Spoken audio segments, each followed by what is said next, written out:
positions are being sorted out, and we're trying to determine. Now here's Doug Wolfgang moving to the inside of the racetrack and receiving some information from either his pit crew or a World of Outlaws official, but he gets back into starting position. We take a look at the point standings in the World of Outlaws series for 1982. Sammy Swindell is the leader with 5,398 points. Steve Kinzer is second with 5,220. Shane Carson third with 4,742. Brad Doty fourth with 4,651. And Rick Ferkel, who is not here, with 4,581. Well, last year, Sammy Swindell finally unseated Steve Kinzer. Kinzer had won 3 World of Outlaw championships in a row. And Swindell last year, on the strength of his 27 wins in 1981, finally knocked Kinzer off of his crown. Bob? Well, the problem here is the reason we've been running a couple of laps under yellow. Jack Haudenschild wanted to get back up into his third starting position, but because he spun down there in the first turn, he has been ordered to the rear of the pack. So there is Haudenschild, allowing the other cars to go around him. Jack will fall into the 22nd position. So a tough break for this young race driver from Holmesville, Ohio, Jack Haudenschild, in number 18. Second in the point standings a year ago was Doug Wolfgang, as not only Swindell but also Wolfgang were able to accumulate more points than Steve Kinzer. But Kinzer, here in the mid part of the 1982 season, looks like he's beginning to assert himself again. And it's been one of those situations in the past few weeks that the guy to beat every time out was Steve Kinzer. Let's keep our eye closely on Hewitt this time.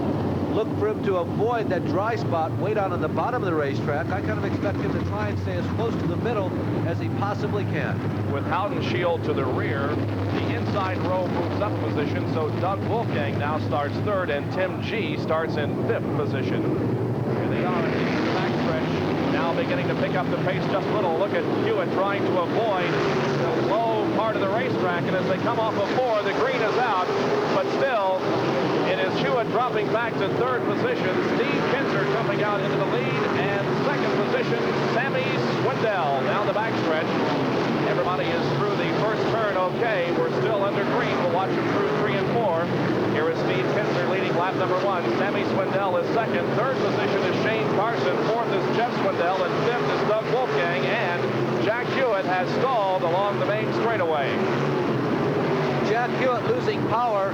His wheel, his right rear wheel, was vibrating as he came down the front stretch, and it simply looks like one of those situations we had talked about in one of our track facts, the right rear wheel being packed with mud.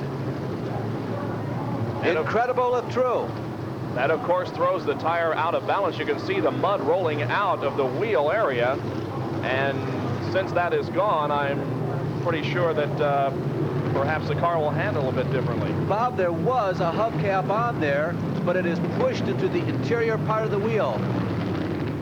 Hewitt was trying to use the cushion, and he got hit with a big, heavy clod of wet dirt, and it actually broke and pushed the hubcap inside the wheel, and the wheel filled up. That's all it was. So 2 of our top 4 starters will have to go from the rear of the pack. Now, we have not completed a full lap, but they are going to start this race in single file, so we will not have the 2 abreast. I beg your pardon, they have scored 1 official lap, so that is the reason for the single file restart here.